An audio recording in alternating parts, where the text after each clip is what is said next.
Hello. ଆଜ୍ଞା hello sir. ଆଜ୍ଞା କୁହନ୍ତୁ ସାର୍। ଶୁଭୁଛି।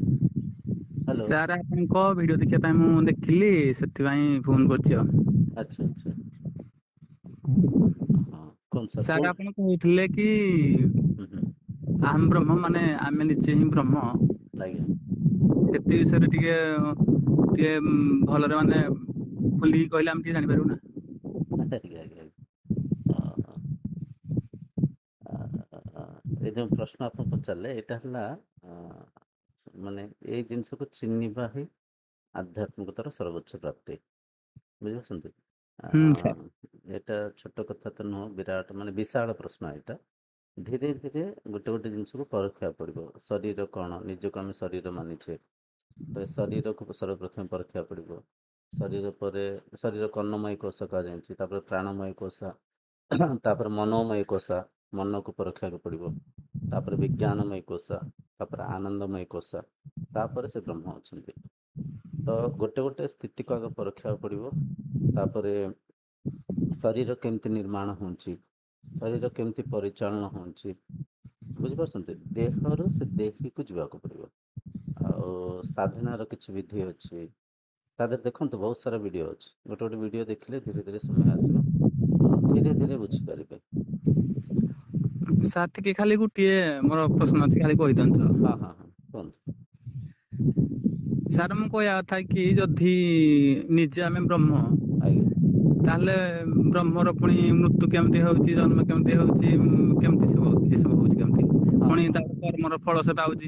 ଯଦି ଜଣେ ଚୁର, ହୁଁ ହୁଁ ହୁଁ। ଯଦି ଚୋରକୁ କୁହାହବ ତୁ ମାନେ ଚୋର ସେ କରିବ, ତା ନିଜ ଫଳ ସେ ମାନେ ନିଜେ ଦଣ୍ଡ ସେ ନିଜେ ପାଇବନି। ଆଜ୍ଞା। ତାକୁ ଜେଲ୍ ଦବ। ହୁଁ ହୁଁ ହୁଁ। ଏ ଦବା ବାଲା କିଏ? ହଁ ଶୁଣନ୍ତୁ, ଏ ଯାହାବି ଆପଣ ପଚାରିଲେ, ଏଇଟା ବ୍ରହ୍ମ ସ୍ତରରେ ପଚାରୁନାହାନ୍ତି, ଶରୀର ସ୍ତରରେ ପଚାରୁଛନ୍ତି। ବୁଝିପାରୁଛନ୍ତି? ହୁଁ ଶରୀର, ମୁଁ ଯେଉଁ ଟିକେ ପୂର୍ବରୁ କହିଥିଲି, ଶରୀର, ଇନ୍ଦ୍ରିୟ, ମନ, ବଚନ। ହଁ, ତା ଉପରେ ଯେ ବ୍ରହ୍ମ ଅଛନ୍ତି। ତ ଏଇ ଯେଉଁ କଥା ଯାହା କହିଲେ, ଯେଉଁ ଚୋର କିଏ କରୁଛି? ଶରୀର କରୁଛି। ଚୋରି କାମ କାହିଁ କରୁଛି? କୁସଂସ୍କାରିତ ହେଇକିରି କରୁଛି। କୁସଙ୍ଗତିରେ ପଡ଼ିକିରି, ଲୋଭ ମୋହରେ ପଡ଼ିକିରି, ଆଶା ଅଭିଳାଷା ସହିତ ବାନ୍ଧିଛନ୍ଦି ହେଇକିରି ଚୋରି କାମ କରୁଛି। ବୁଝୁଛି? ଯୋଉ ଶରୀର, ଦେହ ଚୋରି କରୁଛି। ତ ଏଇଠି ପ୍ରଶ୍ନ ଉଠେ, ଯଦି ଦେହ ଚୋରି କରୁଛି, ଦେହ ଭିତରେ ସେ ବ୍ରହ୍ମ ଅଛନ୍ତି, ବ୍ରହ୍ମ କାହିଁ ରୋକି ପାରୁନାହାନ୍ତି? ତ ଏଇଠି ଦେଖନ୍ତୁ, ଭଲ ମନ୍ଦ ରୂପରେ ସେଇ ଏକ ଶକ୍ତି ହିଁ ବିଦ୍ୟମାନ ଅଛନ୍ତି। ଭଲ ବିନା ଆମେ ମାନେ ମନ୍ଦର ବି ଆଧାର ଭଲ, ଯେମିତି ରାତି ଥିବାରୁ ଦିନକୁ ଆମେ ପରଖି ପାରୁଛେ। ଯଦି ହୁଁ ରାତି ହିଁ ନଥାନ୍ତା, ଦିନକୁ ଆମେ ପରଖି ପାରନ୍ତୁନି। ସେମିତି ମନ୍ଦ ଥିବାରୁ ଭଲକୁ ଆମେ ପରଖି ପାରୁଛେ। ମନ୍ଦ ବି ଭଲ ସାଙ୍ଗରେ ମନର ଏକ ବୃତ୍ତି। ମନର ଯେଉଁ ବୃତ୍ତିକୁ ଚାରି ପ୍ରକାରରେ ବିଭକ୍ତ କରାଯାଇଛି: ସତ୍ଵ ଗୁଣ, ରଜ ଗୁଣ, ତମୋ ଗୁଣ, ଗୁଣାତୀତ ନିର୍ଗୁଣ। ବୁଝିପାରୁଛି? ତ ଯେଉଁ ମନ ଯେଉଁ ସଂସ୍କାରରେ ସଂସ୍କାରିତ ହେଇକିରି ଅଛି, ଯେ ସତ୍ଵ ଗୁଣରେ ଅଛି, ଭଲ ସଙ୍ଗତିରେ ରହିଛି, ବାପା ମାଆଙ୍କଠୁ ଭଲ ସଂସ୍କାର ପାଇଛି, ପ୍ରତିଦିନ ଶାସ୍ତ୍ର ଅଧ୍ୟୟନ କରୁଛି, ସତ୍ସଙ୍ଗ କରୁଛି, ସାଧନା କରୁଛି, ତ ସେମାନଙ୍କ ଭିତରେ ଯେହେତୁ ସତ୍ୱଗୁଣ ଥିବ, ସିଏ ପରଖି ନିରିଖିକିରି ଲୋଭ ମୋହରୁ, କାମ କ୍ରୋଧରୁ ବଞ୍ଚିତ ରହିକିରି ସର୍ବାଙ୍ଗୀ ବିକାଶ ପାଇଁ ସମସ୍ତଙ୍କ ଭଲ ଚାହିଁକିରି ସେ ଶରୀର କାମ କାର୍ଯ୍ୟ କରିବ। ଯିଏ ରଜଗୁଣ ଥିବ, ରଜଗୁଣରେ ଲୋଭ ଥାଏ, ମୋହ ଥାଏ, ସେ ସେଇପରିକା ସଙ୍ଗତି ପାଇଥିବ, ସେ ସେଇପରିକା ତାଙ୍କ ମା ବାପା ଠାରୁ ଶିଖିଥିବ, ହୁଁ ସେଇପରିକା ଚତୁଃପାର୍ଶ୍ୱରେ ଲୋକଙ୍କ ସମ୍ପର୍କରେ ଆସିଥିବ, ତ ସେ ରଜଗୁଣୀ ଥିବ। ତମୋଗୁଣୀ, ତମୋଗୁଣୀ ପରମ ସ୍ୱାର୍ଥୀ, ମୁଁ ନିଜେ ହିଁ ଖାଇବି, ମୁଁ ନିଜେ ହିଁ ବଞ୍ଚିବି, ମୁଁ ନିଜେ ହିଁ ରହିବି, ମୋ ସ୍ୱାର୍ଥ ପାଇଁ ମୁଁ ଅନ୍ୟକୁ କିଛି ବି କଷ୍ଟ ଦୁଃଖ ଦେଇପାରିବି, ତ ଏମିତି ତମୋଗୁଣୀ ମନ ଥାଏ। ତ ମନ ସଂସ୍କାରକୁ ନେଇକରି ପରିଚାଳନା ହେଉଛି, ମନକୁ ଆଧାର କରିକି ଶରୀର ବ୍ୟବହାର କରୁଛି। ତ ଇଏ ଶରୀର ମନର ଉର୍ଦ୍ଧ୍ୱରେ ସେ ବ୍ରହ୍ମ ଅଛନ୍ତି। ଆମେ ଶୁଣିଥିବା ଦସ୍ୟୁ ରତ୍ନାକର ଥିଲେ। ଦସ୍ୟୁ ରତ୍ନାକର ବିରାଟ ଚୋର ଥିଲେ, ହୁଁ ଡାକୁଥିଲେ, ଲୋକକୁ ଲୁଣ୍ଠନ କରୁଥିଲେ, ଚୋରି କରୁଥିଲେ। ହୁଁ ସେହିପରିକା ଦସ୍ୟୁ ବି ଯେତେବେଳେ ମହର୍ଷି ନାରଦଙ୍କ ସମ୍ପର୍କରେ ଆସିବେ, ନାରଦ ତାଙ୍କୁ ପଚାରିବେ, କହିବେ ଯେଉଁ ପାପ କାମ କରୁଛ, ଆ ମାଧ୍ୟମରେ ଯେଉଁ ଧନ ସମ୍ପତ୍ତି କମାଉଛ, ତା ଦେହରେ ତ ମା ବାପା, ପତ୍ନୀ, ଛୁଆ ସମସ୍ତେ ଭାଗ ନେଉଛନ୍ତି, କିନ୍ତୁ ହୁଁ ତା ଦ୍ୱାରା ଯେଉଁ ତମେ ପାପ କମାଉଛ, ସେ ପାପରେ ସେମାନେ ଭାଗି ହେବେ ତ? ତାଙ୍କୁ ପଚାର। ସେ ଯେତେବେଳେ ପଚାରେ, ମା କହିବେ, ନା ମୁଁ କିନ୍ତୁ ଭାଗ ହେବି, ମୁଁ ମୋ କର୍ତ୍ତବ୍ୟ କଲି, ତତେ ଜନ୍ମ ଦେଲି, ପାଳିଲି, ବଡ଼ କଲି, ରେଟ କଲି, ଆଉ ସଂସାରକୁ ଚିହ୍ନିଲି, ତୁ ଯଦି ପାପ ମାର୍ଗକୁ ବାଛିଲୁ, ମୁଁ ତ ପାପରେ ଭାଗ କେମିତି ହେବି? ଆଉ ତୁ ହୁଁ କର୍ତ୍ତବ୍ୟ ତ କରୁଛୁ। ବାପାଙ୍କୁ ପଚାରେ, ବାପା ସେୟା କହିବେ ମୁଁ ଏଇଟା କଲି, ତତେ ଭଲ ମନ୍ଦ ଶିଖେଇଲି, ଭଲ ବାଟ ଦେଖେଇଲି, ତୁ ଯଦି ଏ ଖରାପ ବାଟକୁ ବାଛିଛୁ, ତାହେଲେ ସେ ବାଟର ବାଛିବାର ଦାୟିତ୍ୱ ତୋର, ତୁ ପାପର ଦାୟିତ୍ୱ, ମୁଁ ପାପରେ ଭାଗିବିନି। ତ ଧୀରେ ଧୀରେ ତାଙ୍କ ସଂସ୍କାର ପରିବର୍ତ୍ତନ କି ସେ ଦସ୍ୟୁ ବାଲ୍ମୀକି ହେଇଛନ୍ତି, ମାନେ ଋଷି ମହର୍ଷି ହେଇଛନ୍ତି। ତ ହୁଁ କହିବାର ତାତ୍ପର୍ଯ୍ୟ, ଭଲ ଆମ ଭିତରେ ଅଛି, ମନ୍ଦ ବି ଆମ ଭିତରେ ଅଛି। ମନକୁ ଆମେ ଯେଉଁ ଦିଶା ଦଉଛେ, ଯେଉଁ ପରିକା ସଙ୍ଗତିରେ ସାଙ୍ଗସାଥି ହଉଛେ, ଯେଉଁ ପରିକା ସଂସ୍କାରରେ ମନକୁ ସଂସ୍କାରିତ କରୁଛେ, ସେଇପରିକା ଆମେ ବ୍ୟବହାର ହଉଛି। ତ ଏଠି ଭଲ ମନ୍ଦ ମନ, କିନ୍ତୁ ମୁଁ ମନ ନୁହଁ, ମୁଁ ମନର ଊର୍ଦ୍ଧ୍ୱରେ ଅଛି। କେମିତି ଅଛି, କୋଉଠି ଅଛି, ତ ଦେଖିବାକୁ ପଡ଼ିବ। ଧୀରେ ଧୀରେ ଅବଜର୍ଭ କରିବାକୁ ପଡ଼ିବ। ଦେହ, ଶରୀର ଶରୀର ଯେତେବେଳେ ଜାଗୃତ ଅବସ୍ଥାରେ ଚାଲୁଛି, ବୁଲୁଛି, କାମ କାର୍ଯ୍ୟ କରୁଛି, ଆଖି ଦେଖୁଛି, କାନ ଶୁଣୁଛି, ଜିଭ ଚାଖୁଛି, ଶରୀର ସ୍ପର୍ଶ ନଉଛି। ଯେତେବେଳେ ଶରୀର ଶୋଇ ପଡୁଛି, ତାହେଲେ କଣ ହଉଛି? ଶରୀର ତ ଚାଲୁନି। ତାହେଲେ ସ୍ୱପ୍ନ ଅବସ୍ଥାକୁ ମୁଁ ପଳାଉଛି, ସ୍ୱପ୍ନକୁ ମୁଁ ଦେଖୁଛି। ସ୍ୱପ୍ନକୁ ଯଦି ମୁଁ ଦେଖୁଛି, ମୁଁ ବାହାରେ ନୁହଁ, ମୁଁ ଭିତରେ ଅଛି। ଧରି ହେଉଛି କଥାକୁ? ସାର୍। ହଁ, ବୁଝିପାରୁଛନ୍ତି ତ? ତ ସାର୍ ସ୍ୱପ୍ନ ଦୃଶ୍ୟ, ସେ ସ୍ୱପ୍ନକୁ ମୁଁ ଦ୍ରଷ୍ଟା ରୂପରେ ଦେଖିପାରୁଛି। ସ୍ୱପ୍ନ ଯେଉଁଠି ନାହିଁ, ମନ ଯେତେବେଳେ ସୁଷୁପ୍ତି ଅବସ୍ଥାରେ ଅଛି, ଗାଢ଼ ନିଦ୍ରା ଅବସ୍ଥାରେ ଅଛି, ସେଠି କିଏ ଅଛି? ମୁଁ ତ ଅଛି। ମୁଁ ନାହିଁ କହିପାରିବାନି। ତ ମୁଁ ଥାଇକିରି ମନର ମୌନ ଅବସ୍ଥାକୁ, ମନର ସୁଷୁପ୍ତି ଅବସ୍ଥାକୁ ମୁଁ ଦେଖୁଛି। ତ ଏ ଜାଗୃତ, ସ୍ୱପ୍ନ, ସୁଷୁପ୍ତି ଅବସ୍ଥାକୁ ଯିଏ ଦେଖୁଛି, ସିଏ ହେଲା ମୁଁ। କିନ୍ତୁ ଅବିଦ୍ୟା ଅଜ୍ଞାନରେ ମୋତେ ଯେହେତୁ ଦେହ ଭାବରେ ପରିଚୟ ଦିଆଯାଇଛି, ଶରୀର ଭାବରେ ସଂସାରରେ ପରିଚୟ ଦିଆଯାଇଛି, ଏ ଶରୀରକୁ ମୁଁ ମାନି ନେଇଛି, କିନ୍ତୁ ମୁଁ ଏ ଶରୀର ନୁହଁ। ଶରୀର, ଇନ୍ଦ୍ରିୟ, ମନର ଊର୍ଦ୍ଧ୍ୱରେ ଥିବା ବ୍ରହ୍ମ ହେଲା ମୁଁ, ଆତ୍ମା ହେଲି ମୁଁ। ତ ଇଏ ବହୁତ ବିଶାଳ କଥା। ଆଉ ଧୀରେ ଧୀରେ ଯେତେବେଳେ ତର୍ଜମା କରିବେ, ଧୀରେ ଧୀରେ ଇନକ୍ୱାରି କରିବେ, ଧୀରେ ଧୀରେ ଶ୍ରବଣ ମନନ ନିରିଧ୍ୟାସନ କରିବେ, ଶାସ୍ତ୍ରକୁ ପଢ଼ିବେ, ଗୁରୁବାଣୀକୁ ଶୁଣିବେ, ସାଧନାକୁ ଆଚରଣ କରିବେ, ସମୟ ଆସିବେ ଏ କଥାଟାକୁ ଚିହ୍ନିପାରିବେ। ସାର୍ ଟିକେ ଗୋଟେ କଥା ଥିଲା। ହୁଁ, କୁହନ୍ତୁ। ସାର୍ ଆପଣଙ୍କ ହିସାବରେ ମାନେ ମୋ ଏଇ ସୃଷ୍ଟି, ହିସାବରେ ନୁହଁ, ମୋ ହିସାବରେ ନୁହଁ, ଶାସ୍ତ୍ର ପ୍ରମାଣ ଦେଇକି ତାର ସବୁ କୁହାହେଇଛି। ଭିଡ଼ିଓ ହଁ ଦେଖିବେ। ସାର୍ ହଉ। ମୋ ହିସାବ ମୁଁ କହିଦେଲେ କେମିତି ହେଇଯିବ? ମୁଁ କଣ ନାଇଁ ଶାସ୍ତ୍ର ସାର୍ ପ୍ରମାଣ ଟିକେ ନା। ଆପଣ ସାର୍ ଭଗବଦ୍ ଗୀତାର 10ମ ଅଧ୍ୟାୟ ଶ୍ଲୋକ ସଂଖ୍ୟା 20ରେ ଭଗବାନ କୃଷ୍ଣ ଗୁରୁ ରୂପରେ ଅର୍ଜୁନଙ୍କ ମାଧ୍ୟମ କରି ଆମ ସମସ୍ତଙ୍କୁ ଶିଖିଥିଲେ, ଅହମାତ୍ମା ଗୁଡ଼ାକେଶ ସର୍ବଭୂତାଶୟ ସ୍ଥିତଃ ଅହମ୍ ଆଦିଶ୍ଚ ମଧ୍ୟମ ଚ ଭୂତାନାମନ୍ତ ଏବଚ। ଏ ଅର୍ଜୁନ, ମୁଁ ଆତ୍ମା ରୂପରେ, ମୁଁ ମାନେ କଣ? ସେ ତତ୍ଵକୁ କହୁଛନ୍ତି, ଏଠି ଶରୀରକୁ ବୁଝିବେନି। ମୁଁ ଆତ୍ମା ରୂପରେ ସର୍ବଭୂତ, ମାନେ ପ୍ରତ୍ୟେକ ପଞ୍ଚଭୂତରେ ଗଢ଼ା ହେଇଥିବା ଶରୀରର ଆତ୍ମା ରୂପରେ ହୃଦୟରେ ବିଦ୍ୟମାନ ଅଛି। ମୁଁ ହୁଁ ଆଦି, ମୁଁ ମଧ୍ୟ, ମୁଁ ହିଁ ଅନ୍ତ। ବୁଝିପାରୁଛ? ସାର୍ ଟିକେ ଗୋଟେ କଥା ଥିଲା। ହୁଁ ସାର୍ କହିଲି ଯୋଉ ମାନେ ଆମେ ଯୋଉ ମଣିଷ, ହୁଁ ହୁଁ ମାନେ ମଣିଷ ବ୍ରହ୍ମ, ହୁଁ ତାହେଲେ ଈଶ୍ୱର କିଏ? ହୁଁ ହଁ, ଈଶ୍ୱର ଦେଖନ୍ତୁ, ଯିଏ ଈଶ୍ୱର ସେହି ଭକ୍ତ, ସେହି ତାଙ୍କ ଭିତରେ ଲୀଳା ରଚିଛନ୍ତି। ଯେମିତି ଭାବନ୍ତୁ, ଗୋଟେ ସୁନା ଅଛି। ସୁନା ଦେହରେ ବିଭିନ୍ନ ଅଳଙ୍କାର ତିଆରି ହେଇଛି। ଗୋଟେ ମୁଦି ତିଆରି ହେଇଛି, ଗୋଟେ କାଚ ତିଆରି ହେଇଛି, ଗୋଟେ ଚେନ୍ ତିଆରି ହେଇଛି, ବ୍ରେସଲେଟ୍ ତିଆରି ହେଇଛି। ଏସବୁ ଆକାର ଆକୃତି ଭିନ୍ନ ଦେଖାଯାଉଛି। ଗୋଟେ ନକଲେସ୍ ତିଆରି ହେଇଛି, ମାନେ ହାର। ଗୋଟେ ହୁଁ ହାରଟେ ଭାବୁଛି, ନିଜକୁ ହାର ମାନିଛି, ଅନ୍ୟ ମୁଦି ଠାରୁ ଭିନ୍ନ ମାନୁଛି। କିନ୍ତୁ ତତ୍ଵରେ ଦେଖିବାକୁ ଗଲେ ହାର ବି ସୁନା, ମୁଦି ବି ସୁନା, ବ୍ରେସଲେଟ୍ ବି ସୁନା, ନାଙ୍କ ଫୁଲ ବି ସୁନା। ତ ସେ ଯେଉଁ ତତ୍ଵ କଥା ଏଇଠି ବୁଝିଆ ଯାଉଛି। ବୁଝିପାରୁଛ? ତତ୍ଵ ହିଁ ବ୍ରହ୍ମ। ଯୋଉମାନେ ଗୋଟେ ମାଟି ଦିହରେ ବିଭିନ୍ନ ମାଟି ହାଣ୍ଡି, ମାଟିର କଡ଼େଇ, ବିଭିନ୍ନ ମାଟି ପ୍ରକାର ପାତ୍ର ହେଇପାରିବ ଆଉ। ବିଭିନ୍ନ ପ୍ରକାର ପାତ୍ର ତିଆରି ହେଇଛି। ପାତ୍ର ସ୍ତରରେ ସେ ଆକାର ଆକୃତିକୁ ଆମେ ନାଁ ଦେଇଛେ, ମାନିଛେ। ମାଠିଆ ବୋଲିକରି ଡାକୁଛେ, କିନ୍ତୁ ମାଠିଆଟା ମାଠିଆ ନୁହଁ, ମାଠିଆଟା ମାଟି। ମାଟି ଏକ ଆକାର ନେଇଛି, ସେ ଆକାରକୁ ଆମେ ଗୋଟେ ନାମ ଦେଇଛେ, ରୂପ ଦେଇଛେ, ତାକୁ ଡାକୁଛେ। କିନ୍ତୁ ତତ୍ଵରେ ହେଲା ସେଟା ମାଟି। ତ ସେ ଯୋଉ ମାଟି ହେଲା ଈଶ୍ୱର, ମାଠିଆ ହେଲା ମଣିଷ। ବୁଝିପାରୁଛ ନା ନାଇଁ? ମାଠିଆକୁ ଆମେ ମଣିଷ ମାନିଛେ, ଆମେ ଗୋଟେ ଦୀପକୁ ଆମେ ଗୋଟେ ପଶୁ ମାନିଛେ, ଆମେ ଗୋଟେ ମାଟିରେ ତିଆରି ହେଇଥିବା ଗୋଟେ ସରେଇକୁ ଆମେ ଗୋଟେ ପକ୍ଷୀ ମାନିଛେ, ମାଟିରେ ତିଆରି ହେଇଥିବା ଗୋଟେ, ଭାବି ନିଅନ୍ତୁ, ଗୋଟେ କଡ଼େଇକୁ ଆମେ ଆଉ ଗୋଟେ କଣ ମାନିଛେ। କିନ୍ତୁ ସମ୍ପୂର୍ଣ୍ଣ ମାଟିର କଡ଼େଇ, ମାଟିର ହାଣ୍ଡି, ମାଟିର ମାଠିଆ, ମାଟିର ଦୀପ, ଏ ସବୁର ତତ୍ଵ ହେଲା ସେ ମାଟି। ଯେମିତି ମାଟି ଏକ, ମାଟି ସମସ୍ତଙ୍କ ଭିତରେ ବିଭିନ୍ନ ଆକାର ନେଇଛି, ସେମିତି ତତ୍ତ୍ୱରେ ଏଠି ବ୍ରହ୍ମ ଏକ, ଆଉ ସେ ବ୍ରହ୍ମ ଆପଣ ନିଜେ ହିଁ। ନିଜକୁ ଖୋଜିବା ହିଁ ଆଧ୍ୟାତ୍ମିକତାର ଉଦ୍ଦେଶ୍ୟ। ତ ଖୋଜିବାର ଅଛି ବାରମ୍ବାର, କେମିତି, ଯେମିତି ବାରମ୍ବାର ପ୍ରଶ୍ନ ଉଠୁଛି, କେମିତି କେମିତି କେମିତି, ଏ ପ୍ରଶ୍ନ ସେ ପ୍ରଶ୍ନ, ତାପରେ ଶାସ୍ତ୍ରକୁ, ତାପରେ ନିଜେ ବୁଝିବା ଗୋଟେ ପଟେ, ଆର ପଟେ ହେଲା ଅନୁଭବ କରିବା। ବୁଝିପାରୁଛନ୍ତି? ଅନୁଭବ କରିଦେଲେ ମନ ସ୍ଥିର ହେଇଯିବ, ମନ ଶାନ୍ତ ହେଇଯିବ, ମନରେ ଯେତିକ ପ୍ରଶ୍ନ ଉଠୁଛି ସେ ମୌନ ହେଇଯିବ। ବୁଝିପାରିଲେ? ସାରେ ଯୋଉ ଈଶ୍ୱର କହିଲେ, ଈଶ୍ୱର ସାକାର କି ନିରାକାର? ଈଶ୍ୱର ସାକାର ତାପରେ ଆପଣ କହିଲେ କି ସୁନା, ତାପରେ ମାଟି କହିଲେ, ମାଟି ତ ସାକାର, ନିରାକାର ତ ନୁହନ୍ତି ସେ? ନା ନା ନା ନା ନା, ଏଠି ମାଟିର ଉଦାହରଣ ଦିଆହେଲା। ମାଟି ତ ବ୍ରହ୍ମ ମୁଁ କହୁନି ନା, ବୁଝିପାରିଲେ? ଏଠି ସାରେ ନିରାକାର ସାକାର ଅଛି ନା? ହଁ ହଁ ହଁ, ଶୁଣନ୍ତୁ ଶୁଣନ୍ତୁ ଶୁଣନ୍ତୁ, ଈଶ୍ୱର ସିଏ ଯିଏ ନିତ୍ୟ ପଦାର୍ଥ, ବୁଝୁଛି, ଯିଏ ସଦା ସର୍ବଦା ଥିଲା, ଅଛି, ରହିବେ, ବୁଝୁଛି, ଯିଏ ନିତ୍ୟ ପଦାର୍ଥ। ଯାର ଆକାର ନାହିଁ। ହଁ, ଆଉ ଅନିତ୍ୟ ପଦାର୍ଥ ହେଲେ ମାୟା। ବୁଝନ୍ତୁ ଭଲ କିନା, ଅନିତ୍ୟ ହେଲା ମାୟା, ନିତ୍ୟ ହେଲା ଈଶ୍ୱର। ନିତ୍ୟ ତାହେଲେ କଣ ଆମେ ପରଖିବାର ଅଛି। ସଂସାରକୁ ଯଦି ଦେଖିବା, ସଂସାର ପରିବର୍ତ୍ତନ ହେଉଛି, ଗଛ ବୃକ୍ଷ ତରୁ ଲତା ଶରୀର ପଶୁ ପକ୍ଷୀ ସବୁ ଜିନିଷ ପ୍ରତି ମୁହୂର୍ତ୍ତରେ ପରିବର୍ତ୍ତନ ହେଉଛି। ତ ଯିଏ ପରିବର୍ତ୍ତନ ହେଉଛି ସେ ଅନିତ୍ୟ ପଦାର୍ଥ, ସେ ନିତ୍ୟ ନୁହେଁ। ବୁଝୁଛି?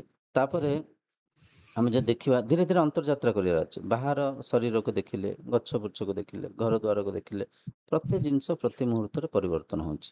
ତାପରେ ଯଦି ଦେଖିବା ଆମେ, ପରିବର୍ତ୍ତନ କାହା ଭିତରେ ହେଉଛି, କିଏ ସେ ପରିବର୍ତ୍ତନ ଆଧାର, କିଏ ଦେଖୁଛନ୍ତି, ଆପଣ ଦେଖୁଛନ୍ତି ବୋଲି ସଂସାର ଦେଖାଯାଉଛି, ଆପଣଙ୍କ ଭିତରେ ଦୃଶ୍ୟମାନ ହେଉଛି। ବୁଝୁଛି? ତ ଏଠି ଯାହା ପରିବର୍ତ୍ତନ ହେଉଛି ତାକୁ ଧୀରେ ଧୀରେ ଦେଖିବାର ଅଛି। ସଂସାର ପରିବର୍ତ୍ତନ ହେଉଛି, ଶରୀର ପରିବର୍ତ୍ତନ ହେଉଛି, ଇନ୍ଦ୍ରିୟ ଅନୁଭୂତି ପରିବର୍ତ୍ତନ ହେଉଛି, ମନ ପରିବର୍ତ୍ତନ ହେଉଛି।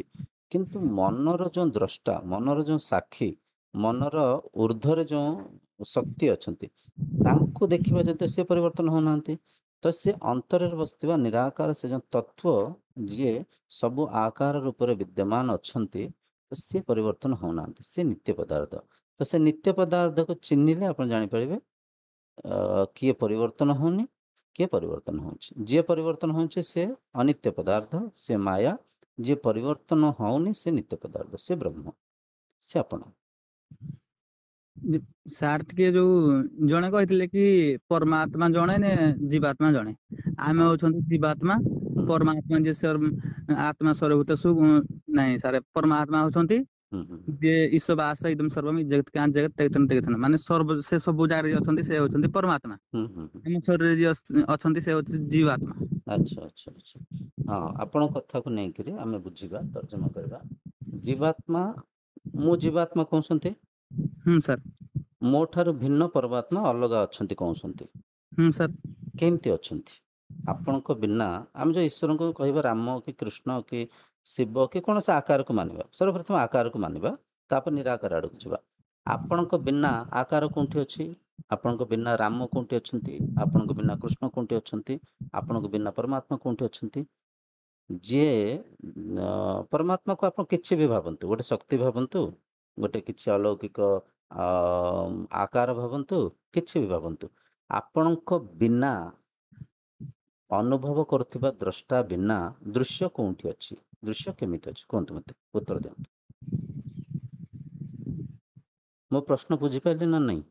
ସାର୍ ଆଉ ଟିକେ ଆଉ ଥରେ କୁହନ୍ତୁ। ଆଉ ଥରେ କହୁଛି, ଆପଣ କହିଲେ ମୁଁ ହେଲି ଜୀବାତ୍ମା, ଆଉ ଜଣେ ଅଛନ୍ତି ଯିଏକି ପରମାତ୍ମା, ଯିଏକି ମୋ ଠାରୁ ଶକ୍ତିଶାଳୀ, ମୋ ଠାରୁ ଭିନ୍ନ, ମୋ ଠାରୁ ସର୍ବବ୍ୟାପୀ, ସବୁଠି ଅଛନ୍ତି, ଜ୍ଞାନୀ, ଅଧିକ ବଳଶାଳୀ, ଅଧିକ ଶକ୍ତିଶାଳୀ, ସବୁ ଅଛି। ଠିକ ଅଛି, ମୋ ବିନା ସଂସାରର ଅନୁଭବ କେଉଁଠି ଅଛି?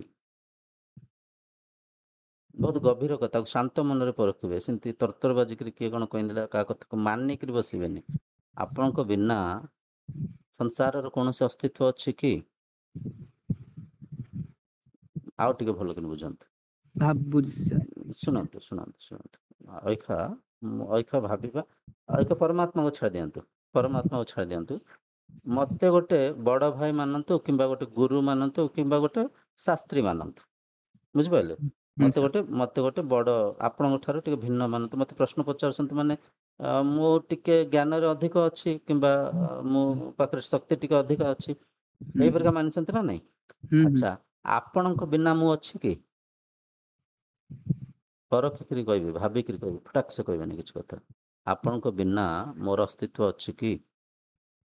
ଆପଣ ଅନୁଭବ କରୁଥିବାରୁ ଅନୁଭବ ରୂପକ ଇଏ ଶରୀର, ଇଏ ବାଣୀ, ଇଏ ଶବ୍ଦ ଶୁଭୁଛି, ହଁ କି ନାଇଁ? ହୁଁ ହୁଁ ତ ଆପଣ ଯଦି ନାହାନ୍ତି ମୁଁ କେମିତି ଅଛି? ମୁଁ ଆପଣଙ୍କ ଭିତରେ ଦୃଶ୍ୟମାନ ହଉଛି ନା। ହୁଁ ଧରି ପାରୁଛନ୍ତି ଏ କଥାକୁ? ତ ମୋ ଜାଗାରେ ଗୋଟେ ପରମାତ୍ମାକୁ ବି ରଖନ୍ତୁ। ପରମାତ୍ମା ଆପଣଙ୍କ ବିନା କେମିତି ଅଛନ୍ତି, କୋଉଠି ଅଛନ୍ତି, ଚିହ୍ନାନ୍ତୁ ମତେ। ସାର୍ ମୁଁ ବୁଝିପାଇଲି ଆପଣଙ୍କ କଥା, ହୁଁ। କିନ୍ତୁ କିଏ କଣ ଆମେ କହିଲା, କିଏ କଣ କହିଲା? ନାଇଁ ସାର୍ ମୁଁ ନିଜେ ଭାବୁଛି, ହଁ ଭାବିଛି ହଁ। ସାର୍ ଆମେ ଏଠି ଯଦି ବି ଏଠି ଆକ୍ଚୁଆଲି ନଥିବା। କଣ, ଶୁଣନ୍ତୁ, ଏଠି ଆକ୍ଚୁଆଲି କଣ ନା, ଆମେ ନିଜକୁ ଦେହ ମାନି ନେଇଛେ, ଆଉ ସଂସାରର ଜ୍ଞାନକୁ ଆମ ମନରେ ଭରି ଦେଇଛେ। ସଂସାର ଜ୍ଞାନକୁ କଣ, କାହା ପାଖରେ ଅଧିକ ପଇସା ଅଛି ସେ ମୋ ଠାରୁ ଅଧିକ ଶକ୍ତିଶାଳୀ, କାହା ପାଖରେ ଅଧିକ ଶକ୍ତି ଅଛି ସେ ମୋ ଠାରୁ ଅଧିକ ବଳଶାଳୀ, କିଏ ଟିକେ ସୁନ୍ଦର ଦେଖାଯାଉଛି ସେ ମୋ ଠାରୁ ଅଧିକ ସୁନ୍ଦର, କାହା ପାଖରେ ଜ୍ଞାନ ଅଧିକ ଅଛି ସେ ମୋ ଠାରୁ ଅଧିକ ଜ୍ଞାନୀ। ଆମେ ଏଇପରିକା ସବୁ କଥାକୁ ମାନି ନେଇଛେ, କାହିଁକିନା ସେଇପରିକା ଆମକୁ ସଂସାରରେ ଜ୍ଞାନ ଦିଆଯାଇଛି, ସେଇପରିକା ବ୍ୟବହାରିକ ରୂପରେ ମଧ୍ୟ ଆମେ ବ୍ୟବହାର କରୁଛେ। କିନ୍ତୁ ଏ ସବୁ କଥାକୁ ଗୋଟେ ପାଖରେ ରଖିକିରି ଆମେ ଯଦି ସଂସାରକୁ ନିଜ ସାଙ୍ଗରେ ତୁଳନା କରିକି ଦେଖିବା, ପରଖିକି ଦେଖିବା, ମୋ ବିନା ସଂସାରର କୌଣସି ବି ଅନୁଭବ ଅଛି କି? କୁହନ୍ତୁ ମତେ। ମୋ ବିନା ମୁଁ ପରମାତ୍ମାକୁ କୋଉଠି, ପରମାତ୍ମା ଯଦି ଭିନ୍ନ, ମୋ ବିନା ସେ କେମିତି ଅଛନ୍ତି? ଯଦି ମୋ ବିନା ଅଛନ୍ତି, ଯଦି ମୋ ବାହାରେ ଅଛନ୍ତି, ତାହେଲେ ତାଙ୍କୁ ଡାକିକି ଲାଭ କଣ? ମୁଁ ତ ତାଙ୍କୁ ଅନୁଭବ କରିପାରିବିନି, ମୁଁ ତ ତାଙ୍କୁ ଦେଖିପାରିବିନି, ମୁଁ ତ ତାଙ୍କଠୁ କିଛି ସମ୍ପର୍କ କରିପାରିବିନି। ତାହେଲେ ମାନେ ଭାବି ନିଅନ୍ତୁ, ଯିଏ ମୋ ଠାରୁ ଭିନ୍ନ ଅଛନ୍ତି, ମୋ ଠାରୁ ଅଲଗା ଅଛନ୍ତି, ମୁଁ ଯାହାଙ୍କୁ ଦେଖିପାରିବିନି, ତାହେଲେ ମୁଁ ତାଙ୍କୁ କେମିତି ଅନୁଭବ କରିବି, ତାଙ୍କୁ ମୁଁ କେମିତି ପାଇବି? ଏଇଟା କେମିତି ସମ୍ଭବ କୁହନ୍ତୁ? ସେଟା ସେଟା ସାର୍ ହଉଛି ହୁଁ ହୁଁ ମାନେ ଯାହା କହୁଥିଲେ ମୁଁ ଶୁଣିଥିଲି, ହୁଁ ହୁଁ କହିଲେ ଯେ ଆମେ ନିୟମ ଆସନ ପ୍ରାଣାୟାମ ସମାଧି ଦ୍ଵାରା ହୁଁ। ଈଶ୍ୱର ପ୍ରାପ୍ତି ହବ। ସେ ଆସି ପଶିଯିବେ ଆମ ଭିତରେ। ନାହିଁ ତାଙ୍କ କନେକ୍ଟ ତାଙ୍କ ତାଙ୍କୁ ସାଥିରେ ହେଇପାରିବ। ପଚାରିବେ, ତାଙ୍କୁ ଏଇସବୁ ପ୍ରଶ୍ନ ପଚାରିବେ, କହିବେ ମହାଶୟ ଯଦି ପରମାତ୍ମା ମୋଠୁ ଅଲଗା ଅଛନ୍ତି, ସିଏ କଣ ଧ୍ୟାନ ଧାରଣା କଲେ ମୋ ଭିତରେ ଆସି ପଶିଯିବେ, ନା ଆଗରୁ ଥିଲେ? ଏ ପ୍ରଶ୍ନ ପଚାରିବେ। ସେ କହିବେ ଆଗରୁ ଥିଲେ, ତ କେମିତି ଅଛନ୍ତି ମତେ ବୁଝାନ୍ତୁ, କୋଉଠି ଅଛନ୍ତି? ସେ କହିବେ ଆପଣଙ୍କ ଭିତରେ ଅଛନ୍ତି। କହିବେ ଯଦି ମୋ ଭିତରେ ଅଛନ୍ତି, ତାହେଲେ ତ ମୁଁ ତାଙ୍କ ଠାରୁ ବଡ। ମୋ ଭିତରେ ଜଣେ ଅଛନ୍ତି, ଗୋଟେ ଘର ଭିତରେ ଗୋଟେ ମଣିଷ ଅଛି, ମଣିଷ ଠାରୁ ତ ଘରଟା ବଡ। ଯଦି ମୋ ଭିତରେ ପରମାତ୍ମା ଅଛନ୍ତି, ତାହେଲେ ପରମାତ୍ମା ଠାରୁ ତ ମୁଁ ବଡ। ପରମାତ୍ମାଙ୍କୁ ମୁଁ ତାକୁ ଧାରଣ କରିଛି, ମୁଁ ତାଙ୍କୁ ଭିତରେ ରଖିଛି, ତାହେଲେ ପରମାତ୍ମା ମୋ ଠାରୁ ବଡ କେମିତି ହେଲେ? ଏ ପ୍ରଶ୍ନ ପଚାରିବେ, ଉତ୍ତର କଣ ମିଳୁଛି ମତେ କହିବେ। ସାର୍ ପରମାତ୍ମା ତ ସବୁ ଜାଗାରେ ଅଛନ୍ତି। ଆଜ୍ଞା। ପରମାତ୍ମା ସବୁ ଜାଗାରେ ଅଛନ୍ତି। କେମିତି ଅଛନ୍ତି? ନିରାକାର ବ୍ରହ୍ମ ରୂପରେ ଅଛନ୍ତି। ଆଚ୍ଛା, ଅଛନ୍ତି ବୋଲିକିରି କିଏ ଜାଣୁଛି? କୁହନ୍ତୁ, ମତେ କହିଲେ ଅଛନ୍ତି, ଏ ଅଛନ୍ତିକୁ କିଏ ଜାଣୁଛି? କୋଉଠି ଜାଣୁଛି, କେମିତି ଜାଣୁଛି, ସେଇଟା କୁହନ୍ତୁ ମତେ। ସାର୍ ଅଛନ୍ତି ବୋଲି ଆମେ ହୁଁ ହୁଁ ସ୍ୱୟଂ ଜାଣିବା, ହୁଁ ସୃଷ୍ଟି ଦେଖି, ସୃଷ୍ଟିର ପରିବର୍ତ୍ତନ ଦେଖି, ସୃଷ୍ଟି ନିର୍ମାଣକୁ ଦେଖି, ହୁଁ ହୁଁ ସୃଷ୍ଟିର ନିର୍ମାଣ କାର୍ଯ୍ୟକୁ ଦେଖି ହୁଁ ହୁଁ। ଆମେ ସ୍ରଷ୍ଟା କିଏ ନିରାକାର ଅଛନ୍ତି ବୋଲି ଆମେ ନିଜେ ଜାଣିପାରୁଛେ। ତାପରେ କେମିତି ଜାଣିପାରୁଛେ? ନାଇଁ ନାଇଁ ନାଇଁ, କେମିତି ଜାଣିପାରୁଛେ, କୋଉଠି ଜାଣିପାରୁଛେ ସେଇଟା କୁହନ୍ତୁ। ମନରେ ଜାଣିପାରୁଛେ? ମନରେ ସାର୍ ମନରେ। ତ ମନକୁ କିଏ ଦେଖୁଛି? ମନ ଏଇଆକୁ ଧରନ୍ତୁ, ମନରେ ଯଦି ଜାଣିପାରୁଛେ, ମନକୁ କିଏ ଦେଖୁଛି? ମନକୁ କୋଉଠି ଦେଖୁଛି? ସେ ତତ୍ଵ କିଏ? ଏଇଟା ପଚାରିବେ ଆପଣ ଗୁରୁଙ୍କୁ, ଯାହାଙ୍କଠୁ ବି ଏ ଜ୍ଞାନ ଅର୍ଜନ କରିଛନ୍ତି ତାଙ୍କୁ ପଚାରିବେ। ମତେ ଏମିତି କହିଲେ, କହିଲେ ମନକୁ କିଏ ଦେଖୁଛି? ପରମାତ୍ମା ଯଦି ମୋ ଠାରୁ ଭିନ୍ନ ଅଛନ୍ତି, ମୁଁ ତାଙ୍କୁ କେମିତି ପାଇବି? ଧ୍ୟାନ ଧାରଣା କଲେ କଣ ସେ ମୋ ଭିତରେ ପଶିଯିବେ? ଏସବୁ ପ୍ରଶ୍ନ ପଚାରିବେ। ତାପରେ ନା ଆମେ ସେ ସାର୍ ସେ କହିଥିଲେ ସବୁ ଜାଗାରେ ଅଛନ୍ତି ପ୍ରଭୁ। ସବୁ ଜାଗାରେ ଅଛନ୍ତି। ହୁଁ। ଆଚ୍ଛା, ଯଦି ସବୁ ଜାଗାରେ ଅଛନ୍ତି, ମୋ ଭିତରେ ବି ଅଛନ୍ତି? ଦେଖନ୍ତୁ ସାର୍ ଟିକେ ଶୁଣନ୍ତୁ ରୁହନ୍ତୁ। ଶୁଣନ୍ତୁ ଶୁଣନ୍ତୁ ଶୁଣନ୍ତୁ, ଗୋଟେ ହୁଁ ପ୍ରଶ୍ନ, ଯାହାକୁ ପ୍ରଶ୍ନ କରିବେ ନା, ସେ ପ୍ରଶ୍ନକୁ ଆଗ ନିଷ୍କର୍ଷକୁ ବୁଝିବେ, ତାପରେ ଅନ୍ୟ ପ୍ରଶ୍ନକୁ ଯିବେ। ଆଚ୍ଛା, ପରମାତ୍ମା ସବୁ ଜାଗାରେ ଅଛନ୍ତି, ଏଇଟା ମାନିବେ? ସାର୍ ଏଇଟା ବେଦ ମନ୍ତ୍ର ଶୁଣନ୍ତୁ, ହଁ ହଁ ହଁ, ଠିକ ମନ୍ତ୍ର ଠିକ ଅଛି ଆଜ୍ଞା, ମନ୍ତ୍ର ପଢିଦେଲେ କିଛି ଲାଭ ନାହିଁ, ମନ୍ତ୍ରର ତତ୍ଵକୁ ବୁଝିବାର ଅଛି। ମନ୍ତ୍ର ତ ଶ୍ଲୋକ ଛୋଟ ପିଲାଟା ବି ତାକୁ ବୁଝେଇ ଦେଲେ ସେ ମୁଖସ୍ଥ କରିଦବ। ସାର୍ ଶ୍ଲୋକର ତତ୍ଵକୁ ବୁଝିବାର ଅଛି। ଶ୍ଲୋକ ଖାଲି ମନ୍ତ୍ର ଉଚ୍ଚାରଣ କରିଦେଲେ କଣ ହେଲା? ଏଠି ମତେ ଗୋଟେ କଥା କୁହନ୍ତୁ, ପରମାତ୍ମା ସବୁଠାରେ ଅଛନ୍ତି ଏଇଟା ସାର୍ ମାନିବେ? ହୁଁ ଆପଣଙ୍କ ଭିତରେ ଅଛନ୍ତି ମାନିବେ? ହଁ ସାର୍ ତାହେଲେ ଆପଣ ବି କାହିଁ ମାନୁନାହାନ୍ତି? ମୋ ଯୋଉ ଭିତରେ ଜିନିଷ ଅଛନ୍ତି। ଯୋଉ ଜିନିଷ ସବୁଠାରେ ଅଛି, ମୋ ଠାରେ ଅଛି, ତାହେଲେ ମୁଁ ନୁହଁ କେମିତି? ଏଇଟା କେମିତି ବୁଝାନ୍ତୁ, କୁହନ୍ତୁ ମତେ। ସାର୍ ଆମେ ହଉଛନ୍ତି ଜୀବାତ୍ମା ଅଳ୍ପଜ୍ଞ। ନା ନା ନା ସେ ନା, ଫେରେ ପ୍ରଶ୍ନର ଉତ୍ତର ଫେରେ ଏଇଟା ମ୍ୟାଚ୍ ହେଲାନି। ଯଦି ଜୀବାତ୍ମା ଅଛନ୍ତି ତାହେଲେ ଜୀବାତ୍ମାରେ ପରମାତ୍ମା ନାହାନ୍ତି? କୁହନ୍ତୁ ମତେ ଗୋଟେ କଥା, ଯଦି ପରମାତ୍ମା ଜୀବାତ୍ମାରେ ନାହାନ୍ତି ତାହେଲେ ପରମାତ୍ମା ସବୁଠାରେ ନାହାନ୍ତି? ଏଇଟା ମିଛ କଥା ଆପଣ କହିଲେ। ତାହେଲେ ସବୁଠାରେ ଅଛନ୍ତି ବୋଲିକିରି ମୋ କଥା ଧରି ପାରୁଛନ୍ତି? ମୋ ପ୍ରଶ୍ନ ମୁଁ କଣ ପଚାରୁଛି? ଆପଣ କହିଲେ ପରମାତ୍ମା ସବୁଠାରେ ଅଛନ୍ତି, ଠିକ ଅଛି, ମୁଁ ମାନିଲି। ଯଦି ସବୁଠାରେ ଅଛନ୍ତି, ଆପଣଙ୍କ ଭିତରେ ଅଛନ୍ତି କି? ଆପଣ କହିଲେ ଠିକ ଅଛି, ମୁଁ ମାନୁଛି ମୋ ଭିତରେ ଅଛନ୍ତି। ତାପରେ ଆପଣ କହିଲେ ମୁଁ ଜୀବାତ୍ମା। ଯଦି ମୁଁ ଜୀବାତ୍ମା, ମୋ ଭିତରେ ପରମାତ୍ମା ନାହାନ୍ତି, ମୁଁ ପରମାତ୍ମା ନୁହେଁ। ଯଦି ମୁଁ ପରମାତ୍ମା ନୁହେଁ ତାହେଲେ ପରମାତ୍ମା ସବୁଠାରେ ନାହାନ୍ତି। ଏଇଟା ମିଛ କଥା କହିଲେ। ତାହେଲେ ଗୋଟେ କଥା କହିବେ, ଯୋଉଟା ସତ ସେଇଟା କହିବେ, ଯୋଉଟା ଜାଣିଛନ୍ତି ତାର ପ୍ରମାଣ ବି ଦେବେ। ଏଇଟା ମ୍ୟାଚ୍ ତ ହଉନି। ତାହେଲେ ସବୁଠାରେ କେମିତି ଅଛନ୍ତି? ମୁଁ ଯଦି ଜୀବାତ୍ମା, ମୋ ଭିତରେ ଯଦି ପରମାତ୍ମା ନାହାନ୍ତି, ତାହେଲେ ପରମାତ୍ମା ସବୁଠାରେ ନାହାନ୍ତି। ଏଇଟା ମିଛ କଥା। ଏଇଟା ପଚାରିବେ ଗୁରୁଙ୍କୁ। ସାର୍ ଆମଠି ଅଛନ୍ତି ପରମାତ୍ମା। ଅଛନ୍ତି? ହଁ ତାହେଲେ ମୁଁ ଜୀବାତ୍ମା କେମିତି ହେଲି? ମୁଁ ଜୀବ ପରମ ଭିନ୍ନ କେମିତି ମତେ କୁହନ୍ତୁ? ସାର୍ ମୁଁ ଶରୀର ଧାରଣ ମୁଁ ଜୀବାତ୍ମା ହେଲି। ଆଜ୍ଞା? ମୁଁ ଶରୀର ଧାରଣ କରିଥିବାରୁ ମୁଁ ଜୀବାତ୍ମା ହେଲି। ହଁ, ଏଇଠି ଆପଣଙ୍କ ପ୍ରଶ୍ନ ଦେଖନ୍ତୁ। ମୁଁ ଶରୀର ଧାରଣା କରିଛି, ଏ କଥାଟା ଆପଣ କହୁଛନ୍ତି ନିଜ ପାଟିରେ। ହୁଁ ମୁଁ ଯଦି ଶରୀର ଧାରଣା କରିଛି, ମୁଁ ଶରୀର ନୁହେଁ? ମୋ କଥାର ଆନ୍ସର ଦିଅନ୍ତୁ। ଆପଣ କଣ କହିଲେ? ମୁଁ ଶରୀର ଧାରଣା କରିଛି। ମୁଁ ଶରୀର ଯଦି ଧାରଣା କରିଛି, ମୁଁ ଶରୀର ନୁହେଁ। ଶରୀରକୁ ମୁଁ ପିନ୍ଧିଛି, ଯେମିତି ବସ୍ତ୍ର ପିନ୍ଧାଯାଏ। ହଁ କି ହୁଁ ନାଇଁ? ହୁଁ ହୁଁ ହଁ ତ? ହଁ ସାର୍। ତାହେଲେ କେମିତି ପିନ୍ଧିଛି? କୋଉଠି ପିନ୍ଧିଛି? ମୁଁ କିଏ? ସେ ମୁଁ କୁ ଚିହ୍ନାନ୍ତୁ। ମୁଁ କୁ ଚିହ୍ନୁନାହାନ୍ତି। ମୁଁ ଧାରଣ କରିଛି ତ, ଏଇଟା ଠିକ ଅଛି। ମୁଁ କେମିତି ଧାରଣ କରିଛି? କୋଉଠି ଧାରଣ କରିଛି? ଆଉ ଦିଟା ଶ୍ଲୋକ ଆପଣ କହୁଛି, ଯଦି ମନେ ରଖିପାରିବେ, ଏଇଟା ବି ପ୍ରମାଣ ସ୍ୱରୂପରେ।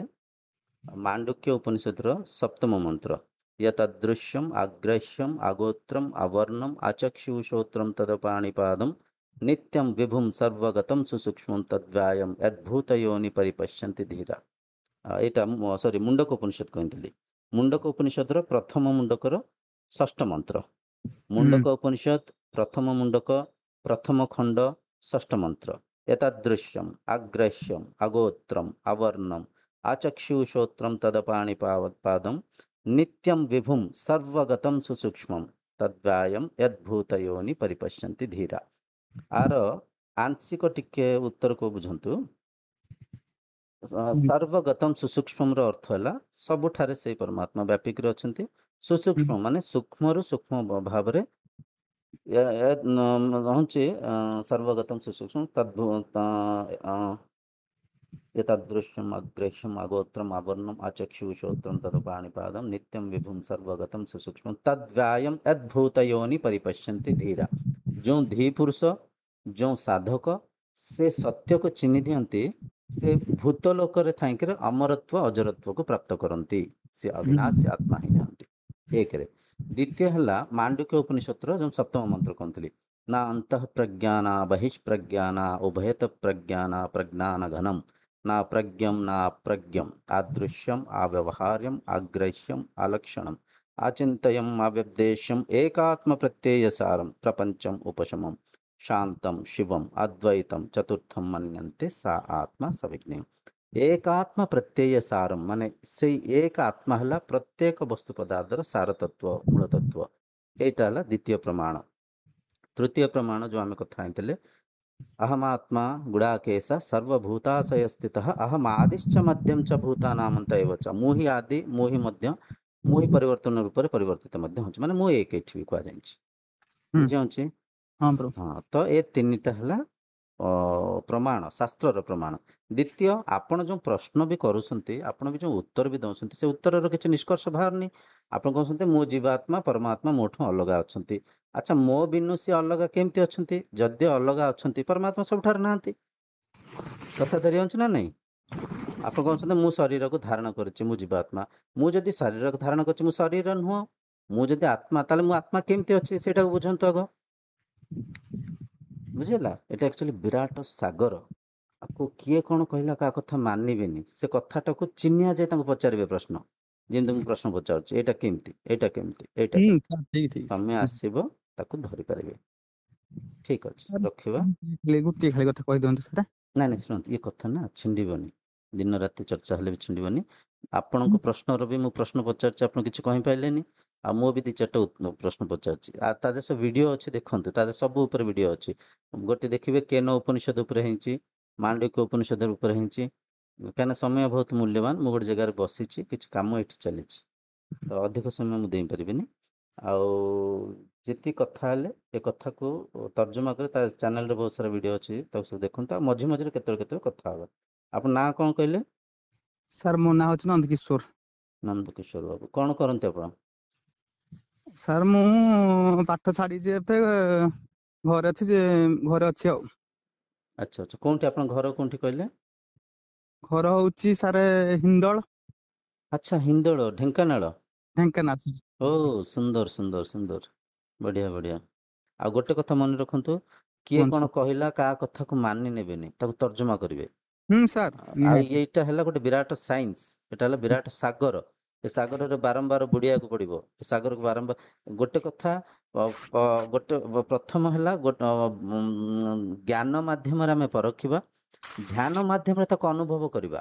ଯଦି ଆମେ ଅନୁଭବ ବି କରିନେ, କେବଳ କଥାବାର୍ତ୍ତା ହେଲେ ବି ବୃଥା। କିଛି ସମୟ ଲାଗିବ ମୁଁ ପରମାତ୍ମା, କିଛି ସମୟ ଲାଗିବ ନାଇଁ ମୁଁ ଜୀବାତ୍ମା, କେତେବେଳେ ଲାଗିବ ମୁଁ ସୀମିତ, କେତେବେଳେ ଲାଗିବ ନାଇଁ ମୁଁ ଅସୀମ, କେତେବେଳେ ଲାଗିବ ମୋ ପାଖରେ ତ ଧନ ନାହିଁ, ସମ୍ପତ୍ତି ନାହିଁ, କାମ ନାହିଁ, କିଛି କରିପାରୁନି, ମୁଁ ପରମାତ୍ମା କେମିତି। କେତେବେଳେ ଲାଗିବ ମୁଁ ତ ଗୋଟେ ଚାକିରି ପାଇପାରୁନି, ମୁଁ ତ ଗୋଟେ ଯୋଜନା କରିପାରୁନି, ମୋ ଆବଶ୍ୟକତା ମୁଁ ପୂର୍ତ୍ତି କରିପାରୁନି, ସଂସାରକୁ ମୁଁ ରଚନା କେମିତି କରିଛି। ଏସବୁ ଲାଗିବ। ଏସବୁ ମନର ଛଳନା, ଏସବୁ ମନର ମାୟା। ବୁଝୁଛି? ଆଦିଗୁରୁ ଶଙ୍କରାଚାର୍ଯ୍ୟ, ସନ୍ଥ କବୀର କି ରାମ ସୁଖଦାସ, ଯିଏ ବି ସନ୍ଥଙ୍କୁ ଦେଖନ୍ତୁ, ରାମକୃଷ୍ଣ ପରମହଂସ କି ସ୍ୱାମୀ ବିବେକାନନ୍ଦ, ତାଙ୍କ ପାଖରେ କ'ଣ ବସ୍ତ୍ର ଖାଲି, କୌଣସି ଶସ୍ତ୍ର ନଥିଲା, କୌଣସି ଧନ ସମ୍ପତ୍ତି ନଥିଲା, କିନ୍ତୁ ସେ ପୂଜା କାହିଁକି ପାଉଛନ୍ତି? ତାଙ୍କ ପାଖରେ ସେ ଦିବ୍ୟ ଜ୍ଞାନ ଥିଲା, ସେ ଅନୁଭବ ଥିଲା। ଆପଣ ବୟସ କେତେ ହବ କହିଲେ? ସାର୍ 25। 25। ବଢ଼ିଆ। ଭଲ। ଆଉ ଭଲ ଲାଗିଲା ଆପଣଙ୍କ ସାଙ୍ଗେ କଥା ହେଇକରି। ଏତେ କମ୍ ବୟସରେ ଏସବୁ କଥାକୁ ବୁଝୁଛନ୍ତି, ମାନେ ଆପଣଙ୍କ ଭିତରେ ମୁମୁକ୍ଷୁତ୍ୱ ଅଛି, ବ୍ରହ୍ମ ଜିଜ୍ଞାସା ଅଛି। ଆଉ ଇଏ କ'ଣ ଆପଣ ସେ ଯେଉଁ କେଉଁ ସଂସ୍ଥାରେ ଜଡ଼ିତ ଅଛନ୍ତି କି? ଆର୍ଯ୍ୟ ସମାଜ ଏମିତିଆ କିଛି? ଠିକ ସାର୍, ଆର୍ଯ୍ୟ ମୁଁ ସମାଜ। ଜାଣିଛି, ମୁଁ ଜାଣିଛି, କାହିଁକିନା ଆପଣ ପ୍ରଶ୍ନ ରହି ମୁଁ ବୁଝିପାରିଲି। ଆର୍ଯ୍ୟ ସମାଜ 1କୁ 3 କରିଦେଇଛନ୍ତି। ସାର୍ ଆତ୍ମା। ଆର୍ଯ୍ୟ ସମାଜ ଯେ ଜଣେ ଅଛନ୍ତି, ତାଙ୍କ ନାଁ ହଉଛି ଯେ କି ମହେନ୍ଦ୍ରପାଲ ଆର୍ଯ୍ୟ। ହୁଁ ହୁଁ ସେ ପ୍ରାୟ ଯିଏ ମୁସଲମାନ ହେଇଯାଉଛନ୍ତି, ତାଙ୍କୁ ସେ ଜ୍ଞାନ ବଳରେ ହୁଁ ହୁଁ ହୁଁ। ପୁଣି ଫେରିକି ଆମ ଧର୍ମରେ ଆଣୁଛନ୍ତି ଶୁଣନ୍ତୁ ଆଉ। ଶୁଣନ୍ତୁ, ଜାତି ପ୍ରଥା କିଛି ନାହିଁ, ଧର୍ମ ବି କିଛି ନାହିଁ, ଆମେ ମାନିଛେ। ଏସବୁ ମିଛ କଥା। ପରିବର୍ତ୍ତନ କ'ଣ? ମୁସଲମାନ ଯଦି ଦାଢ଼ି କାଟିକିରି ନିଶ ରଖିଲା, ସେ କେମିତି ପରିବର୍ତ୍ତନ ହେଲା? ସେ ତ ଶରୀର ପରିବର୍ତ୍ତନ ହେଲା, ସେ ତ ମନ ପରିବର୍ତ୍ତନ ହେଲା, ତା ସଂସ୍କାର ପରିବର୍ତ୍ତନ ହେଲା, ସେ କେମିତି ପରିବର୍ତ୍ତନ ହେଲା? ଏସବୁ ମାନିଛେ ଆମେ। ଜାତି ଧର୍ମ ମିଛ କଥା, ଆମେ ନିର୍ମାଣ କରିଛେ, ଆମେ ବେଶଭୂଷା ଧାରଣ କରିକି ଆମେ ମାନିଛେ। ତ ଜାତି ଧର୍ମକୁ ପରିବର୍ତ୍ତନ କଲେ କିଛି ବଡ଼ ପ୍ରଭାବ ମଣିଷ ଉପରେ ବୋଧେ ପଡ଼ିବନି। ପରିବର୍ତ୍ତନ କରିବାର ଅଛି ଯଦି ନିଜ ତତ୍ତ୍ୱକୁ ଚିହ୍ନିବାର ଅଛି, ନିଜର ଅସ୍ତିତ୍ୱକୁ ଚିହ୍ନିବାର ଅଛି, ନିଜର ଆତ୍ମତତ୍ତ୍ୱକୁ ଚିହ୍ନିବାର ଅଛି। ବୁଝନ୍ତୁ? ଆଉ ଏଠି ଆଉ ଗୋଟେ କଥା ହେଲା, ଆଧ୍ୟାତ୍ମିକ ଗୋଟେ ବିରାଟ କନଫ୍ଲିକ୍ଟ କଲେ ବି ଚଳିବ। ଆମେ ଯେଉଁ ପରିକା ମାନିଛେ, ସେଇଟା ଯେତେବେଳେ କିଛି ତା ଭିତରେ ତ୍ରୁଟି ଆସେ, ମନକୁ ଟିକେ ଅଶାନ୍ତି ଲାଗେ, ମନକୁ ଟିକେ ଖରାପ ଲାଗେ। ସମସ୍ତେ ଆମ ମନର ଏଇଟା ସ୍ୱଭାବ। ଆମେ ସମସ୍ତେ ମାନିଥାଉ ଆମ ଗୁରୁ ଯାହା କହିଛନ୍ତି ସେଇଆ ଠିକ୍ କହିଛନ୍ତି। ବୁଝିପାରୁଛନ୍ତି? ସେ ଏକକୁ କିଏ ଦୁଇ ରୂପରେ ମାନେ କିଏ ଆତ୍ମା ଅଲଗା, କିଏ ପରମାତ୍ମା ଅଲଗା, ଦୁଇ ରୂପରେ ମାନିଛନ୍ତି। କିଏ 3 ରୂପରେ ମାନିଛନ୍ତି, ଆତ୍ମା ଅଲଗା, ପରମାତ୍ମା ଅଲଗା। ତାଙ୍କୁ ପ୍ରକୃତି ସେ ଆତ୍ମା ପରମାତ୍ମାକୁ ବାନ୍ଧିକି ରଖିଛି ବୋଲିକି 3 ରୂପରେ ମାନିଛନ୍ତି। କିନ୍ତୁ ଏଠି ଯେପର୍ଯ୍ୟନ୍ତ ଏକକୁ ଏକରେ ଚିହ୍ନି ନାହାନ୍ତି, କି ଅନୁଭବ କରିନାହାନ୍ତି, ତ ଅନୁଭବ କରାଯାଏ 3 ଜଣଙ୍କୁ ମାନନ୍ତୁ। ଯିଏ 1 କହୁଛନ୍ତି ମାନନ୍ତୁ, ଯିଏ 2 କହୁଛନ୍ତି ମାନନ୍ତୁ, ଯିଏ 3 କହୁଛନ୍ତି ମାନନ୍ତୁ। କିନ୍ତୁ ମାନିବା କୋଉ ଯାଏ ସତ୍ୟ, ତାକୁ ତର୍ଜମା କରିବାର ଅଛି। ଗୋଟେ ଜିନିଷ ଶ୍ଲୋକ ଅଛି, ଅଖଣ୍ଡ ମଣ୍ଡଳାକାରମ୍ ବ୍ୟାପ୍ତମ୍ ଏନ ଚରାଚରମ୍ ତତ୍ପଦମ୍ ଦର୍ଶିତମ୍ ଏନମ୍ ତସ୍ମୈ ଶ୍ରୀ ଗୁରୁବେ ନମଃ। ଅଖଣ୍ଡ ଭାବରେ ମଣ୍ଡଳାକାରରେ ଜଡ଼ ଆଉ ଚେତନା ଭିତରେ ସେଇ ଏକ ଶକ୍ତିକୁ ଯେଉଁ ଗୁରୁ ଚିହ୍ନିଛନ୍ତି ତାଙ୍କ ଚରଣ କମଳରେ ମୁଁ ପ୍ରଣାମ କରୁଛି। ଏଠି ଶ୍ଲୋକର ଅର୍ଥ ହେଲା, ଗୁରୁ ଗୀତାର ଶ୍ଲୋକ ଏଇଟା, ବୁଝିପାରୁଛୁ ନା ନାଇଁ? ସାର୍। ତ ତେଣୁକରି କିଏ କ'ଣ କହିଲା ଠିକ ଅଛି, ସେ ଯାହା ଶୁଣିଛନ୍ତି ସେ ସେୟା କହୁଛନ୍ତି, ତାଙ୍କୁ ପଚାରିବେ ଆପଣ ଅନୁଭବ କରିଛନ୍ତି କି? ଯଦି କରିଛନ୍ତି ତାହେଲେ ମୋ ପ୍ରଶ୍ନର ସଠିକ ଉତ୍ତର ଦିଅନ୍ତୁ। ଆପଣ କହୁଛନ୍ତି ପରମାତ୍ମା ମୋ ଠାରୁ ଭିନ୍ନ ଅଛନ୍ତି, ଫେର ଆପଣ କହୁଛନ୍ତି ପରମାତ୍ମା ସବୁଠାରେ ଅଛନ୍ତି। ପରମାତ୍ମା ଯଦି ସବୁଠାରେ ଅଛନ୍ତି, ମୋ ଠାରୁ ଭିନ୍ନ କେମିତି ଅଛନ୍ତି? ସେ ଆପଣଙ୍କ ଭିତରେ ଅଛନ୍ତି, ଭିତରେ କୋଉଠି ଅଛନ୍ତି, କେମିତି ଅଛନ୍ତି? ବାରମ୍ବାର ପ୍ରଶ୍ନ ପଚାରିବେ, ତୃପ୍ତ ହବ ଯାଏ ପ୍ରଶ୍ନ ପଚାରିବେ, ବୁଝିପାରୁଛନ୍ତି? କାହିଁକି ଏଠି ଦିନ ରାତି ବିତିଯିବ, ଏ କଥା ଛିଣ୍ଡିବନି। ମୁଁ ଯେତିକି କଥା କହିଲି ମୋ କଥାକୁ କାଟନ୍ତୁ, ଯଦି କାଟିବେ ମୁଁ ସେଠୁ ଆଉ କିଛି କହିବି। ହଉ ସାର୍, ଠିକ ଅଛି। ଆଉ କଥା ହେବା, ମନ ଖରାପ କରିବେନି, ଆମେ କଥା ହେବା, ଅଳ୍ପ ଅଳ୍ପ କଥା ହେବା। ଗୋଟେ ଦିନରେ ତ ସବୁ ଛିଣ୍ଡିବନି, ସବୁ ଜିନିଷ ସରିବନି। ନାଇଁ ଧୀରେ ସାର୍। ଧୀରେ ଅଳ୍ପ ଅଳ୍ପ କଥା ହେବା। ଆଜି କିଛି ସମୟ କଥା ହେଲେ, ଆଉ କୋଉ ଦିନ କଲ୍ କରିବେ ଆଉ ଟିକେ କଥା ହେବା, ସନ୍ଧ୍ୟା ସମୟରେ କଲ୍ କରିବେ ଟିକେ ଆଉ ଟିକେ କଥା ହେବା, ବୁଝିପାରୁଛି? ସାର୍ ଟିକେ ଖାଲି ଗୋଟେ କଥା ଥିଲା, କୁହନ୍ତୁ। ଏ ସୃଷ୍ଟିଟା କେମିତି ତାହେଲେ ହେଲା? ଯଦି ଆମେ ନିଜେ ବ୍ରହ୍ମ, ସୃଷ୍ଟି ତାହେଲେ କିଏ କଲା ସାର୍? ହଁ, ସୃଷ୍ଟି ପ୍ରକୃତିରେ ପ୍ରାକୃତିକ ଭାବରେ ସେ ବ୍ରହ୍ମ ଭିତରେ ହେଇଛି, ବୁଝିପାରୁଛନ୍ତି? ପ୍ରକୃତିରେ ପ୍ରାକୃତିକ ଭାବରେ କେମିତି, ଆପଣ କହିବେ କେମିତି ଶରୀର କେମିତି ସୃଷ୍ଟି ହେଲା? ମାତା ପିତାଙ୍କ ସମ୍ଭୋଗରେ ଶରୀର ନିର୍ମାଣ ହେଲା। ଆଚ୍ଛା, ସମ୍ଭୋଗ ହେଲା କେମିତି? ମନରେ ବିଚାର ଆସିବାରୁ। ବିଚାର ଆସିଲା କେମିତି? ପ୍ରକୃତିର ମାଧ୍ୟମରେ। ମାନେ କ'ଣ? ପ୍ରକୃତିର ମାଧ୍ୟମରେ କ'ଣ? ଏଠି ଦେଖନ୍ତୁ, ଆମେ ସୃଷ୍ଟିକୁ ଯଦିଓ ପରଖୁଛେ, ବାହାରେ ପରଖୁଛେ, ଅନାତ୍ମାକୁ ପରଖୁଛେ। ଶରୀରକୁ ଯଦିଓ ପରଖୁଛେ, ଅନାତ୍ମାକୁ ପରଖୁଛେ। ମନକୁ ଯଦିଓ ପରଖୁଛେ, ଅନାତ୍ମାକୁ ପରଖୁଛେ। ବାହାର ଜିନିଷ ଯାହା ବି ପରଖୁଛେ, ସେ ବାହାରେ ଯିଏକି ଅନିତ୍ୟ ପଦାର୍ଥ ଅନାତ୍ମାକୁ ହିଁ ପରଖୁଛେ। ସେ ଅନାତ୍ମାର ଆଧାର କିଏ? ସୃଷ୍ଟିକୁ କିଏ ଦେଖୁଛି? ସୃଷ୍ଟି କାହା ଭିତରେ ପରିଚାଳନା ହେଉଛି? ପାହାଡ଼, ପର୍ବତ, ବଣ, ଜଙ୍ଗଲ ମୋ ବିନା କୋଉଠି ଅଛି? ମୁଁ ଦେଖୁଛି ତ ସବୁ ଦୃଶ୍ୟମାନ ହେଉଛି, ମୋ ଆଧାରରେ ସବୁ ପରିଚାଳନା ହେଉଛି। ମନ ଥିବାରୁ, ଜ୍ଞାନ ଥିବାରୁ ଏସବୁ ଜିନିଷକୁ ମୁଁ ଚିହ୍ନି ପାରୁଛି। ଯଦି ଭାବି ନିଅନ୍ତୁ ଗୋଟେ ଛୋଟ ପିଲାଟେ ଅଛି, ଛୋଟ ପିଲା ଯାହା ବୟସ 1 ବର୍ଷ, ସେ ଭାଷା ଶିଖିନି, ସେ ଖାଲି ଦେଖୁଛି, କିନ୍ତୁ କ'ଣ ଦେଖୁଛି ସେ କିଛି ଜାଣିପାରୁନି। ଆଚ୍ଛା, ସେ ଜାଣିପାରୁନି ତା ମାନେ କ'ଣ ତା ପାଇଁ ନାହିଁ? କୁହନ୍ତୁ ଅଛି ମୋତେ। ସାର୍। ଅଛି, କିନ୍ତୁ ସେ ଜାଣିପାରୁନି। କାହିଁକି ଜାଣିପାରୁନି? ମନ ଭିତରେ ବିଚାର ତାର ସଂଗ୍ରହ କରିନି, ତାକୁ କେହି ଶିଖେଇ ନାହାନ୍ତି, ତାକୁ କେହି ଭୌତିକ ଜ୍ଞାନକୁ ଦେଇନାହାନ୍ତି। ତ ଏ ଯେଉଁ ଜ୍ଞାନ ମାଧ୍ୟମରେ ଆମେ ହଜି ଯାଇଛେ। ଜ୍ଞାନ, ତାହେଲେ ଆମେ ଏଇଠି ପ୍ରଶ୍ନ ଉଠେ, ଯଦି ଜ୍ଞାନ ମାଧ୍ୟମରେ ଆମେ ହଜି ଯାଉଛେ ତାହେଲେ ଜ୍ଞାନ ଖରାପ କି? ଜ୍ଞାନ ଖରାପ ତାହେଲେ ଆମେ ହଜି ଯାଉଛେ? ନା ନା, ଜ୍ଞାନ ଖରାପ ନୁହଁ। ଜ୍ଞାନ, ଆତ୍ମଜ୍ଞାନ ଯୁକ୍ତ ଜ୍ଞାନ ହିଁ ସଦ୍ଜ୍ଞାନ। ଆତ୍ମଜ୍ଞାନ ବିହୀନ ଜ୍ଞାନ ମାୟା ଜ୍ଞାନ, ବାନ୍ଧିବ, ବନ୍ଧନ। ତ ଯେଉଁ ସୃଷ୍ଟିକୁ ଦେଖୁଛନ୍ତି, ସୃଷ୍ଟି କେବେ ନିର୍ମାଣ ହେଲା, କିଏ ନିର୍ମାଣ କଲା, ସେଟାକୁ ଠିକ ଅଛି, ତା କଥା ଯଦି ଆମେ କଥା ହେବା ସେଟା କନଫ୍ଲିକ୍ଟ ହେଇଯିବ। କନଫ୍ଲିକ୍ଟ ହେଇଯିବ କ'ଣ? ସାକ୍ଷାତ ଆପଣ କହିବେ ନିର୍ମାଣ ହେଉଥିବା କିଏ ଦେଖିଲା, ବିଭିନ୍ନ ପ୍ରଶ୍ନ ଉଠିପାରେ। ଏତିକି ଖାଲି ତର୍ଜମା କରନ୍ତୁ, ଏ ସୃଷ୍ଟିକୁ କିଏ ଦେଖୁଛି? ଏ ସୃଷ୍ଟି କାହା ଭିତରେ ପରିଚାଳନା ହେଉଛି? ମୋ ବିନା ଏ ସୃଷ୍ଟି ଅଛି କି? ମୋ ଦୃଶ୍ୟ ବିନା ହଁ, ଅଛି ଅଛି। ହଁ, ମୋ ବିନା ସୃଷ୍ଟି ଅଛି? କେମିତି ଅଛି କୁହନ୍ତୁ, କୋଉଠି ଅଛି କୁହନ୍ତୁ? ଆପଣଙ୍କ ବିନା ସୃଷ୍ଟି କେମିତି ଅଛି? ପ୍ରଭୁ ସାର୍ ଦେଖନ୍ତୁ, ଆମେ ନହେଲେ କ'ଣ ସୃଷ୍ଟି ରହିବନି? ଆମେ ଫେର ନଗଉଛନ୍ତି କାହିଁକି? ମୁଁ କହୁଥିଲେ ନା, ନିଜ ହଁ ସାର୍, କଥା ମୁଁ ଯଦି ନଥାଏ ସୃଷ୍ଟି ସାର୍ ରହିବ? କେମିତି ରହିବ? କୋଉଠି ରହିବ? କାହା ଭିତରେ ରହିବ? କୁହନ୍ତୁ। ଗୋଟେ କଥା, ଆଖି ବନ୍ଦ କରିଦେଲେ ଦୁନିଆ ଅନ୍ଧାର। ଦୁନିଆ ଅନ୍ଧାର। ହଁ ହଁ ସାର୍। ମନ ବନ୍ଦ କରିଦେଲେ,